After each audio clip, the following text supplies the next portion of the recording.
Unwavering, intuitive knowledge of the reality of God removes all delusions and illusions. And Roy writes, partial insights of higher realities and interludes of God communion are beneficial. Constant knowledge of the reality of God is redemptive and liberating. 27. Liberating intuitive insights may occur in 7 stages. And he lists the stages. At the first stage, we discern the restrictive conditions that must be removed and are inclined to commit to concentrated constructive spiritual practice. At the second stage, restrictions which have the potential to cause suffering or misfortune are weakened to the extent that they no longer are influential. At the third stage, superconscious states which enable us to examine the fine characteristics of our consciousness are frequently experienced. At the fourth stage, when meditating, we can comprehend our relationship to the mind and to internal and external phenomena and experience episodes of self-realization. At the fifth stage, mental impressions no longer modify or cause changes in awareness.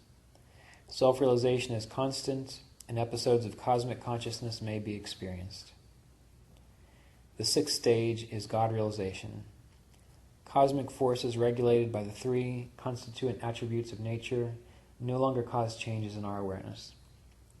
And the seventh stage is complete liberation of consciousness. So we all go through these stages. When we begin, the first thing we start doing is dedicating ourselves to a spiritual practice. That's the first stage. The second stage, we become aware of those things which are no longer helpful to us, and we either choose to ignore them or remove ourselves from them or weaken them. The third stage, we start to experience, in our meditation, we start to experience that peak experience where we're just simply being there.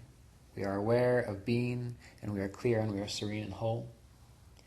And at the fourth stage, this is the stage when we start to comprehend that relationship, that differentiation between the mind, what we see in our minds, and external phenomena, like this exercise that we were just participating in. By doing that, that helps bring you to the fourth stage.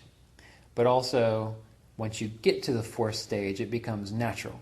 So you see, we work it from both ways. We try to experience it, and then we just naturally let it occur. At the fifth stage, mental impressions no longer modify or cause changes in our awareness. Okay, at this fifth stage, these mental impressions which no longer modify or cause changes in our awareness, it's like we are aware of what we are, and we are aware of thoughts that arise, and we are aware when we get anxious or happy or angry or sad, but we don't let it influence us. It's just like background noise. Like, okay, the TV's on, but I can go ahead and keep doing what I'm doing. So the things are still there, but we don't let them engage us unless we choose to engage them. At the sixth stage is God realization. Cosmic forces regulated by the 3 constituent attributes of nature no longer cause changes in our awareness. So at this stage of God realization, that is pretty much the point where you are aware and you know that you are one in this wholeness of life.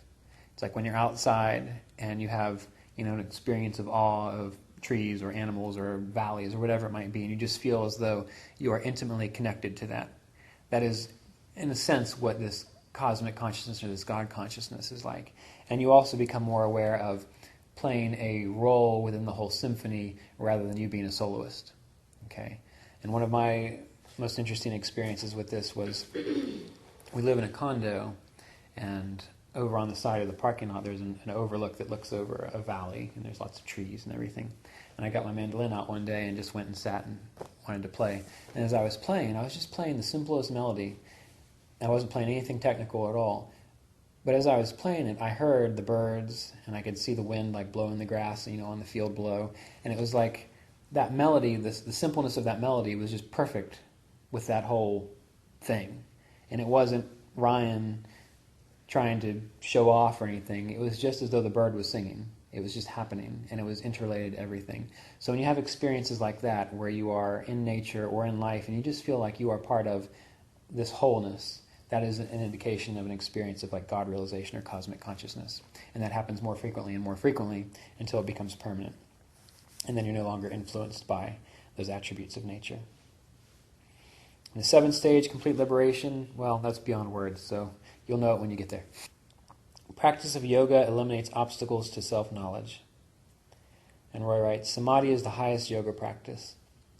The disciplines that precede and make one's mind and consciousness receptive to Samadhi are described in the following sutras. All right, so 28, practice of yoga eliminates obstacles to self-knowledge. And on Sutra 29, we hear what are these practices in the 8 limbs.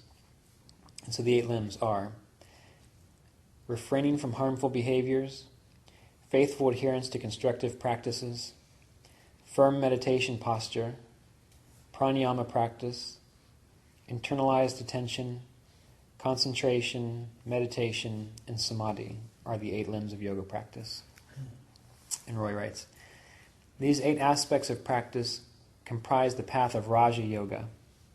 So Raja means royal, yoga means union, so it's the royal path of yoga, which is why he says it's a superior way to elicit spiritual growth that results in spiritual enlightenment. When they are fully actualized, we more easily experience total well-being, orderly relationships with others and our environment, the support of nature, and rapid spiritual awakening. All right. Now we're going to get to a description of each of them. Number 30. Harmlessness, truthfulness, non-stealing, conscious control and right use of vital forces, and non-attachment are the 5 restraints to cultivate. Their application is not limited by time or cultural conditions. Okay, so let's back up to number 30. So harmlessness. This is being in a state of... This is being in a state where you have no intention, desire, or inclination to harm anything else. And that's not just another person, another animal, it's also yourself, anything. The inclination is not there. In Autobiography of a Yogi, there's a story when Sri Yukteswar, Yogananda's teacher, they were sitting together in meditation, and this was at Sri Yukteswar's ashram, and Yogananda was sitting there, and a mosquito landed on his thigh and was getting ready to bite him. And Sri Yukteswar saw that Yogananda had looked down at it, and then Sri Yukteswar said, "Well, you might as well finish the job." And Yogananda said, "What? What are you talking about? Are you saying I should kill this insect?" He said, "Well, you already did it in your mind, so you might as well do it externally." And so it's also going beyond. That's the first stage where you don't do that. But there comes a point where also that doesn't even enter your mind. Like something's on you, you just see it, maybe you blow it off, something like that. And Sri Yukteswar also goes on to say that the world is inconveniently arranged for a perfect practice of harmlessness, which means you can't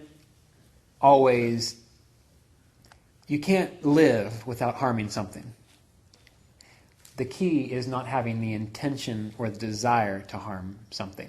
That's the key. So if you enjoy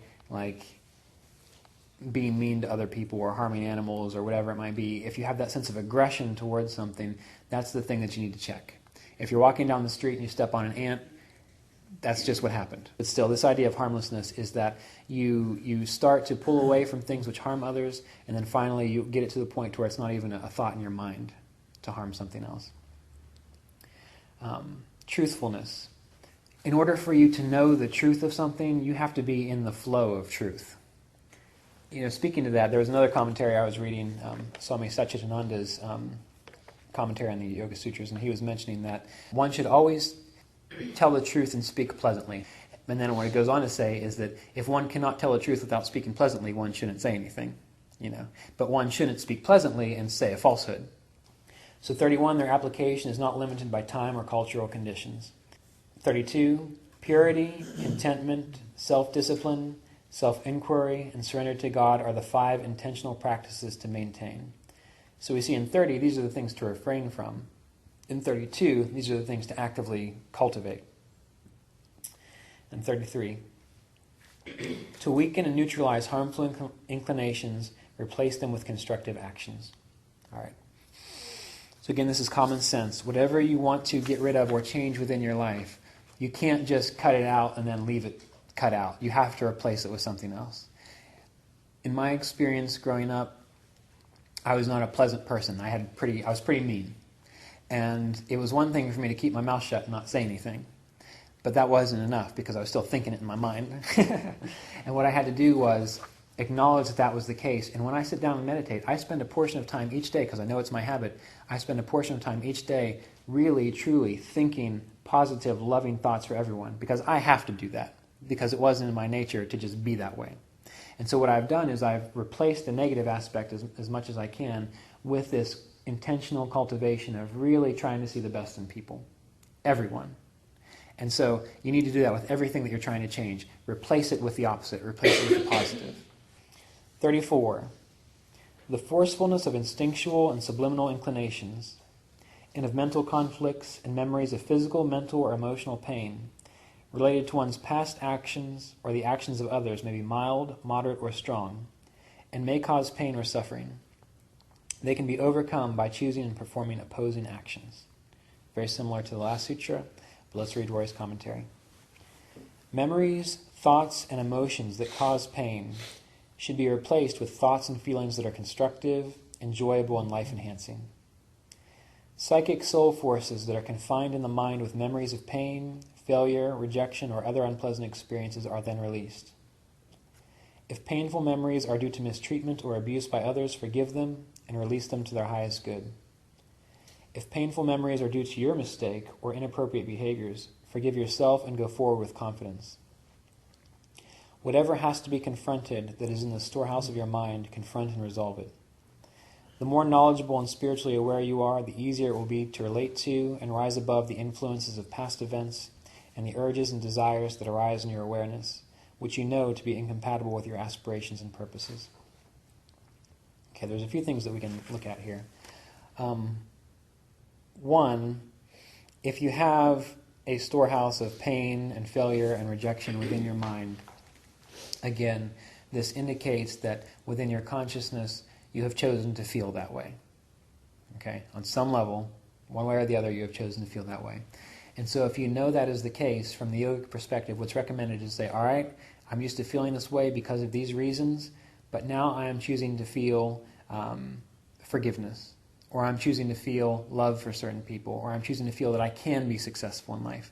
It doesn't mean it's going to be easy, or you're going to be able to make it happen immediately, but you have to be consistent. You have to try and try and try and try until it finally works out.